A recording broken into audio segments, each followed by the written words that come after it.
March 23rd, 2003, southern Iraq, 12 kilometers northwest of Nasiriyah.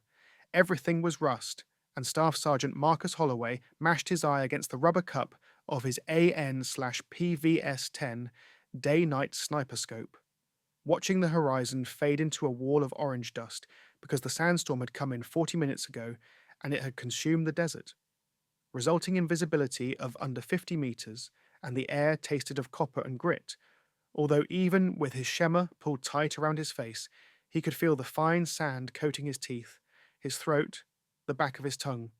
He was dug in on a low ridge line overlooking Highway 80, part of a Marine Scout sniper team attached to 1st Battalion, 2nd Marines, and his spotter, Corporal Danny Reyes, lay beside him in the shallow scrape they had hacked into the hardpan 2 hours before dawn. While the mission was simple on paper: watch the highway and report enemy movement as the invasion pushed north toward Baghdad. However, nothing about the day felt simple, since radio traffic had been frantic since sunrise, and units were scattered, convoys had split up, and the storm had turned the battlefield into a puzzle. Holloway had heard rumours that Iraqi forces were moving south in an attempt to flank Marine positions along the Euphrates, which was why command was spooked. And everyone was, therefore, when Reyes said, "Got movement," his voice almost completely drowned out by the howling wind. Holloway shifted left and swept the highway, seeing dust at first, then shapes and vehicles, 3, maybe 4, moving slowly north, with boxy silhouettes, and trucks. So he said, "Confirm, I've got eyes on. 4 vehicles, looks like a convoy," and Reyes keyed his radio, saying, "Overwatch 2, Warhorse 6, got visual on an unknown convoy moving north on Highway 80, Grid November, Bravo 4372, requesting identification." Static followed, then a crisp cut-off voice said, "Warhorse. 6 copies, stand by." And Holloway kept his eyes on the convoy, which was crawling along, weaving a little, like the drivers could hardly see the road, with the lead vehicle being a 5-ton truck. Behind that, 2 Humvees, and then another truck. But no markings were visible through the dust. And Reyes said, "Could be Iraqi. Wrong direction for friendlies." Although Holloway didn't answer, because something was wrong.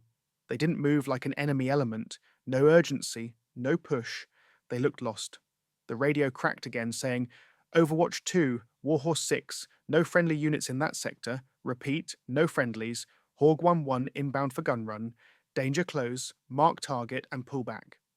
Which made Holloway's gut tighten, since Hawk 1-1 was an A-10 Warthog. And then Warhorse 7 said, "I've got a 30 Mike Gatling gun that'll turn armor into confetti. If I lay into that convoy, there's going to be nothing left but fire and twisted metal." And Reyes replied, "Copy, Warhorse 6, marking target now." But then Holloway flipped his scope to thermal, and the world snapped from grainy green to hard black and white, and heat signatures bloomed against the cold desert floor, and he could see the shapes of the men in the cabs, their body heat bleeding through the thin metal.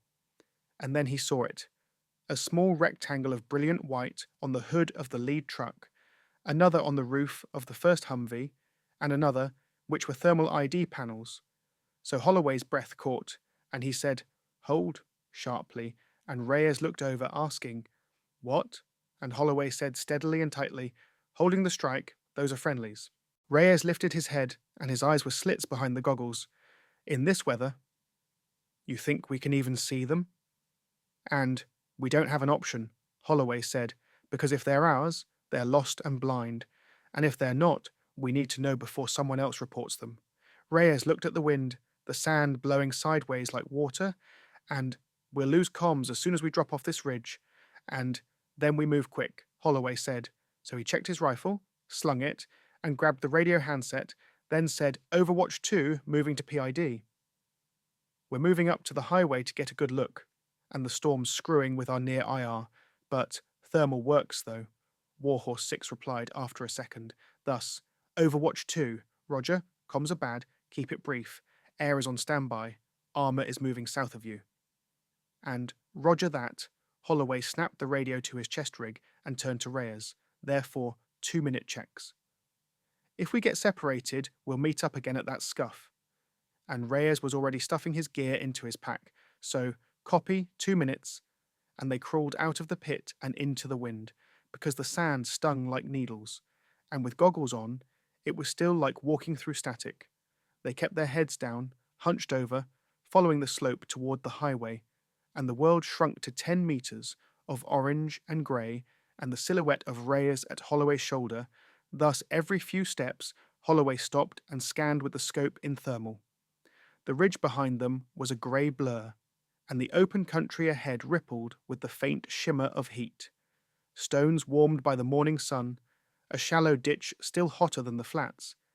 But there were no people, no engines, just the storm, and at the foot of the ridge they reached the hardpan and picked up the vague trace of the highway.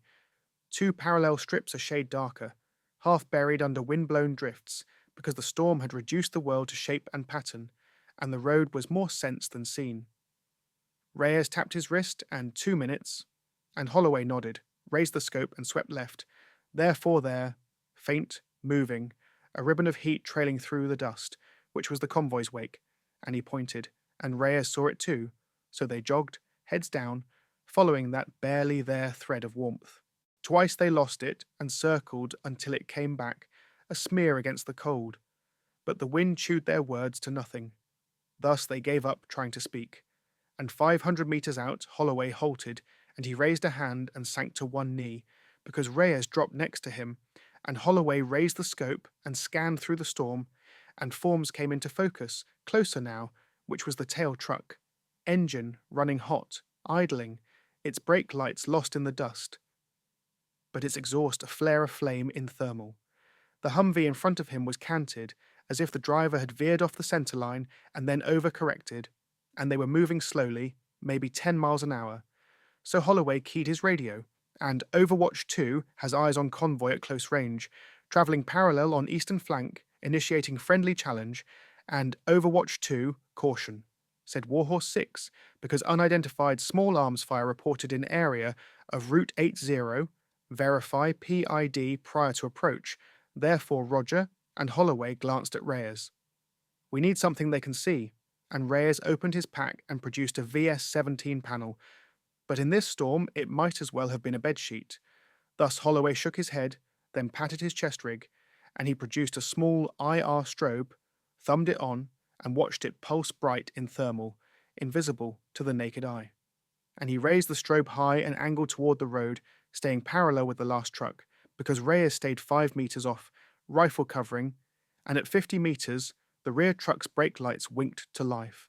Faint red ghost even through the dust, and the truck slowed, and a door swung open, and a body dropped off the running board, staggered in the wind, and raised a hand.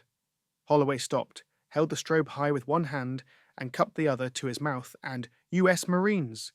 Don't shoot! Hold fire!"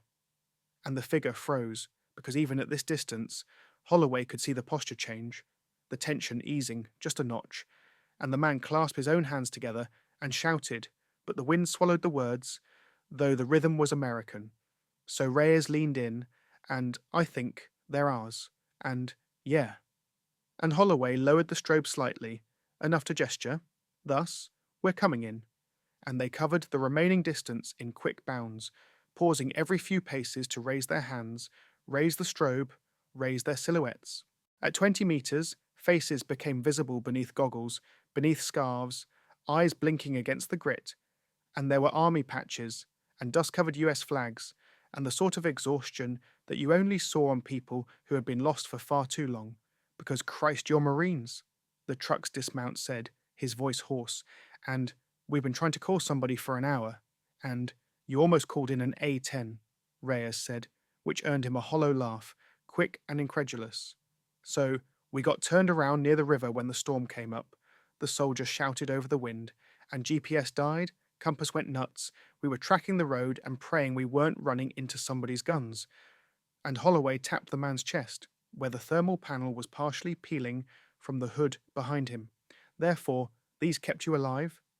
And the soldier looked over his shoulder at the tape, then at Holloway, and the realization set in, so he swallowed, and Roger that, and Holloway keyed his radio, and Warhorse 6, Overwatch 2, friendly ID confirmed, US Army convoy, 2 Humvees, 2 5-ton trucks, grid to follow, and Overwatch 2, Warhorse 6, copy friendly, PID, send grid and guide them to safe corridor Echo 9. We're updating the airway. Air remains cold in your sector. Thus, Holloway pulled out his map case, gave the grid, then pointed south-southeast, and Echo 9's that way. But you won't see it, stay on us, we'll escort you 2 clicks and then pass you off to a guide element. And the Army NCO nodded, so take point, Marine. And they moved out, Holloway and Reyes 10 meters off the road, the convoy crawling along next to them, the IR strobe blinking like a pulse in the storm. Every few minutes, Holloway checked in, sent a short burst, received an abbreviated acknowledge, because the wind never abated and the storm continued its inexorable advance. Thus, 15 minutes later, 2 new heat blossoms appeared ahead, stationary, low to the ground, which were vehicles, engines running, right where Echo 9 was supposed to be, and Reyes exhaled something that sounded like a laugh.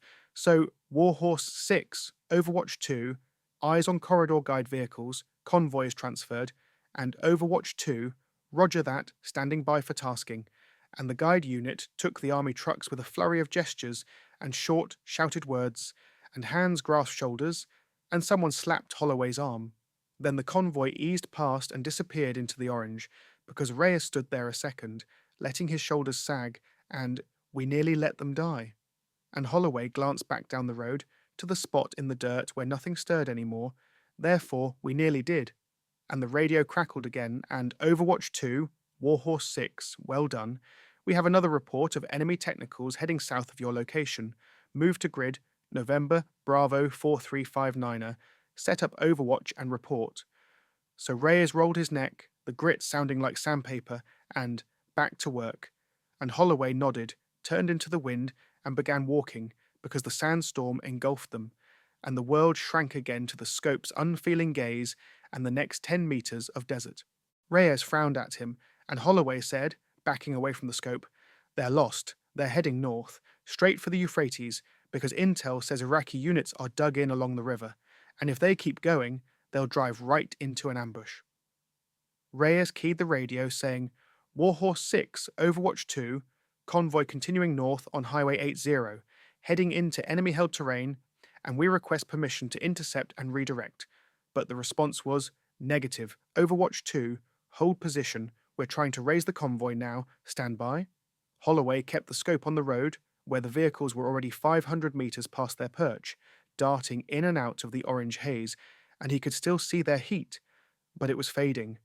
And another minute, and they'd be gone, because the sandstorm was killing radio traffic, with line of sight bounced and swallowed by dust, and if the convoy was on the wrong net, or had a broken antenna, or was just out of range, it was blind, with no contact, no guidance, just following the blacktop and praying it led to safety somewhere.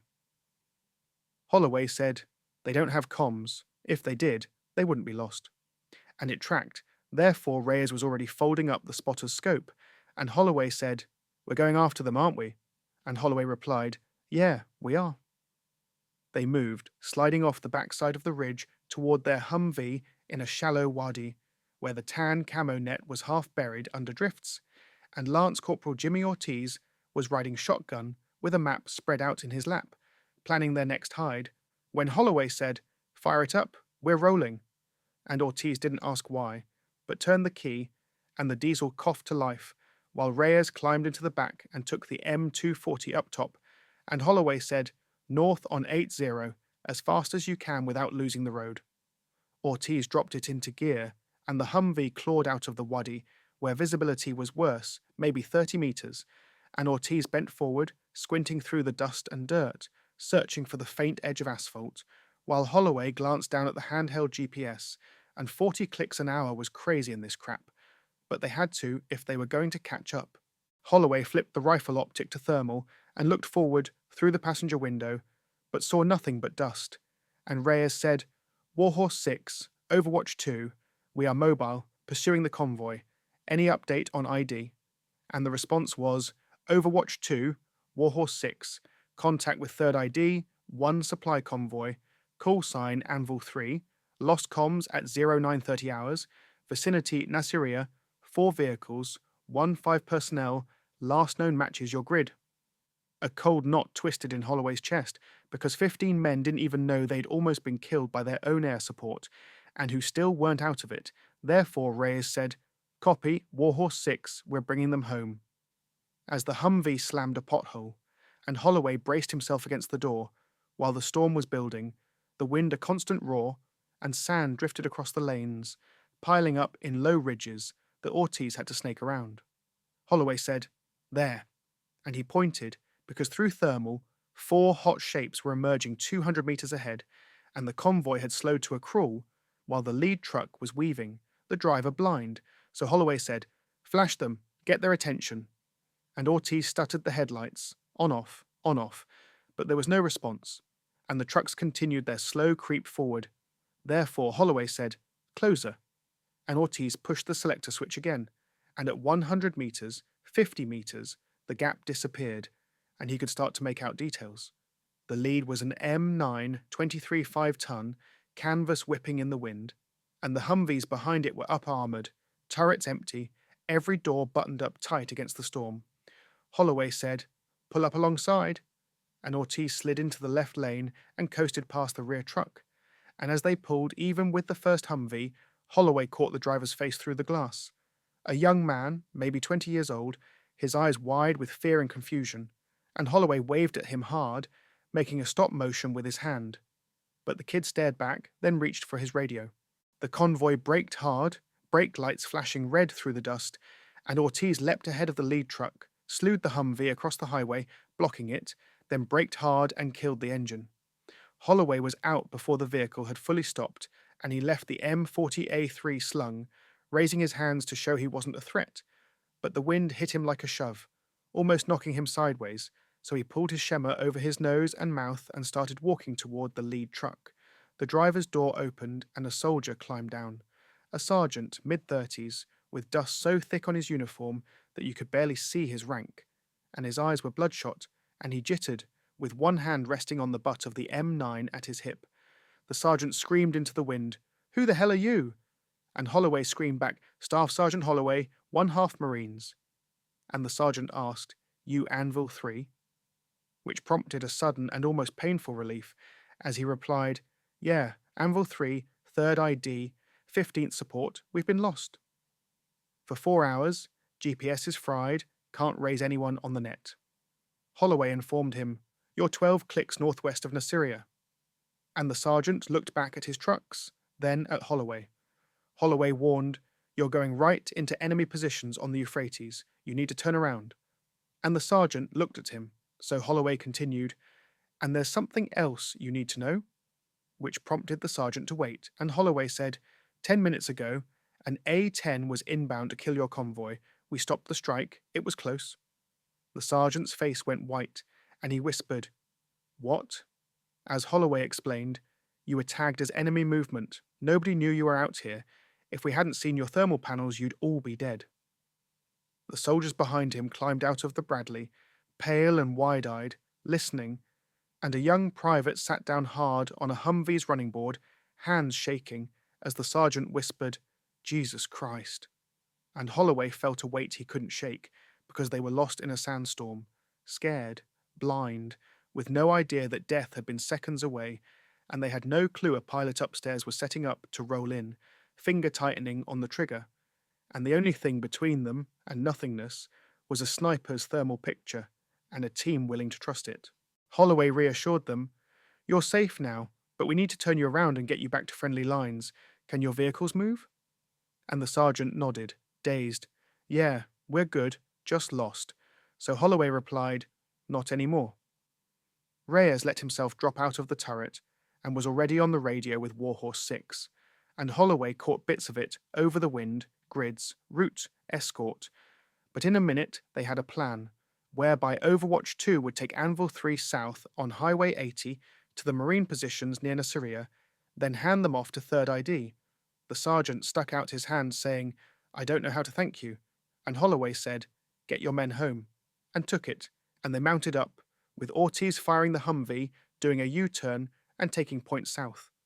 The wind prodded at their backs, and the visibility was still poor, but Holloway kept the thermal on the road ahead, scanning for danger, as Anvil 3 tailed them tight, no longer alone in the storm, And as they drove, Holloway thought about Hawg 1-1, wondering if he knew how close it had been, and whether anyone had told him that the target he'd been cleared hot on was a lost American convoy, and if he was sitting in the cockpit right now, his hands still on the stick, thinking about what almost happened, because blue on blue, friendly fire, fratricide, and a dozen other names for the same nightmare, Americans killing Americans, were all too real. And the fog of war was real. Mistakes happened in the churn of combat, but not today, because 15 men were going home, thanks to a sniper trusting his eyes and his partner trusting him. It took 40 minutes to drive south, 40 minutes of driving through the sandstorm, which hadn't relented one bit, and Holloway was glued to the thermal, looking for anything ugly. But the highway stayed empty, because either the Iraqi units were hugging the Euphrates and not here, or they'd gone to ground to wait out the storm. At 1340, they pulled into a marine checkpoint on the southern edge of Nasiriyah, where a squad from 1-2 had thrown together a hasty defense along the highway with Humvees in a V, sandbags around a .50 caliber, and concertina wire strung across the road, and they were waiting for the convoy. Ortiz stopped the Humvee, and Holloway got out, and a lieutenant, young and wired on adrenaline and bad coffee, walked up saying, "Overwatch 2. This is Overwatch 2. Warhorse 6 said you'd have strays coming in." While peering past Holloway at the 4 vehicles slowing to a stop on the far side of the compound, and he asked, "That's Anvil 3, to which the response was, "Affirm, 15 personnel, all accounted for, they need fuel, water, and a route back to 3rd ID. The lieutenant nodded and waved his Marines forward, and they moved with that quick, practiced confidence, pulling the army trucks through the checkpoint into cover behind the sandbags, while Holloway watched soldiers from Anvil 3 climb out, stretch stiff legs, and take water bottles from the Marines. The lead truck sergeant came over, looking steadier now, with shock burned off and exhaustion setting in, and he said, "We're getting handed to an army escort. They'll take us back to battalion, should be there by nightfall," which prompted Holloway to respond, "Good." However, the sergeant hesitated and then said, "I talked to my CO, told him what happened, what you did, and he said if you hadn't stopped that strike, it would have been the worst friendly fire of the war so far, 15 killed in action, maybe more if the A-10 made a second pass." Holloway had no words for that, because numbers were clean and clinical, whereas faces weren't, and he could see all of them, including the kid who sat down on the running board with shaking hands, the wide-eyed driver, and the sergeant in front of him, alive because of a decision made in seconds. Consequently, the sergeant said, "You did good work today, Marine, real good work," to which Holloway responded, "Just doing my job." But they both knew it was more than that, since war was 1,000 tiny decisions, most of which meant nothing, although this one would not. Therefore the sergeant saluted, and Holloway returned it, and the sergeant went back to his men, while Holloway turned back to his team, where Reyes was slumped against the Humvee, beating sand out of his rifle, and Warhorse 6 wants us back on the ridge. The storm should be cleared in a few more hours, and they want eyes on the highway again, so Holloway said, "Roger that," and they mounted up and headed back north, retracing their route as the storm was finally starting to clear, with the wind dropping from a roar to a steady howl, and visibility increasing to maybe 100 meters, and by the time they got back to their OP, strips of blue were showing through the thinning dust. Meanwhile, Holloway and Reyes climbed the ridgeline and set back in, finding their scrape half filled with sand, which they dug out and then settled in behind the glass, watching the road, which was empty, with only asphalt, dust, and a distant shimmer of heat visible. Holloway took a long pull from his canteen, and the water was warm and plasticky, but it rinsed the grit from his throat, and he thought about Anvil 3, and how they'd drifted so far off course because of a bad turn in the storm, a GPS that quit, and a moment of confusion that stretched into hours lost in the wrong place, which could happen to anyone. Reyes asked, "You think they'll write this up?" And Holloway shrugged, saying, "Maybe, maybe not," to which Reyes responded, "Doesn't matter." But Holloway countered, "It matters to those 15 guys." And when Reyes agreed, Holloway said, "Yeah, I guess it does," more quietly. By 1600, the sandstorm had passed, leaving the sky open and vast, a brilliant blue, as if the past couple of hours had been nothing more than a bad dream, and the desert stretched out in all directions, clean and huge, with the highway bisecting it like a scar. Holloway kept his scope on the road, but his head was elsewhere, replaying the thermal view, those white rectangles of ID tape snapping into view, the shock, the radio call, the seconds ticking away while an A-10 closed in, because he couldn't help but wonder how close they had come. 30 seconds, 20, he'd never know, but it was close enough. In the distance, artillery boomed. Marine guns pounding Iraqi positions to the north of the city, and the war continued, unfazed by what almost happened on this piece of asphalt. While men were fighting and dying, the invasion was rolling, and in the grand scheme of things, one avoided friendly fire strike would be a line in a report, although it didn't feel like a line in a report. Reyes spoke up first. You ever think about it, if you hadn't gone thermal? And Holloway was silent for a moment, because he'd been wondering that for 2 hours, before responding. Yeah, I think about it. Considering all the what-ifs, if he hadn't flipped the mode, if the dust had been thicker, if the scope had glitched, if he'd waited another second or two, if the radio call hadn't gone through, or if the pilot had already committed, because any one of those, and 15 men would be dead. We got lucky, Holloway said. However, Reyes disagreed. Luck had nothing to do with it. You saw what no one else could see, you trusted it, you made the call, emphasizing the importance of trust in war, where you trust your kit, your training, your team. But you have to trust yourself too, trusting that when the moment comes, you'll make the right call when the pressure's on, and not freeze or think yourself into inaction. He'd made the call, and it had been the right one, yet the weight still sat heavy, because somewhere else, on some other road, the same scene would be played out, and the call would be wrong, or it would come too late, or it would not come at all, resulting in Americans killing Americans, and all of them would carry that forever, which is the harsh reality of war, a fog of chaos, with impossible choices and slivers of time, with half the picture and everything on the line.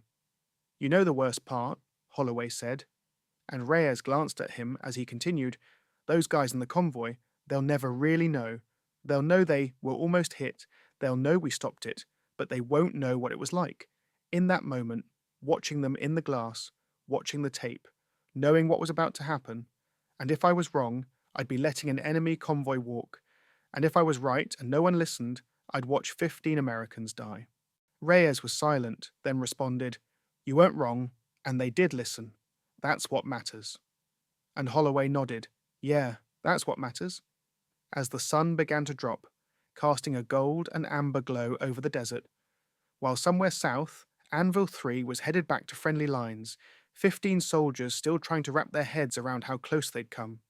Somewhere up there, in that clean blue sky, the A-10 pilot flew homeward, bound with a full gun and an aborted mission.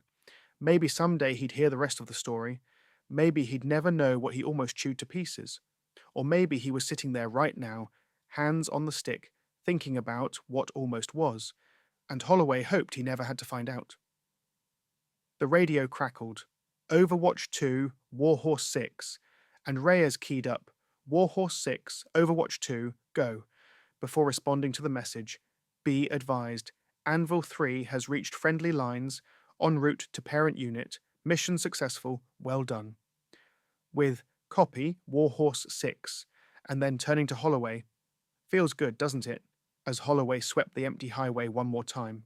Yeah, he said, it does. Although underneath the relief was something harder, the understanding of how delicate it is, how quickly it can go to shit, how much rides on tiny glimpses of clarity in the midst of chaos, because 15 men were alive tonight because of one of those glimpses, which Holloway would carry, not as a weight, but as a reminder of why the reps matter, of why the discipline matters, of why every scan, every call, every word on the net has to be perfect, because in war, you don't get a second chance. Only the decisions you make in the moment and the lives dependent on them. The sun dipped below the horizon, and the heat began to seep out of the ground as Holloway settled back in, his eye again on the scope, scanning the highway as night fell because his war would continue. But today he had fought a battle no one would ever hear about, and 15 men would be going home as a result.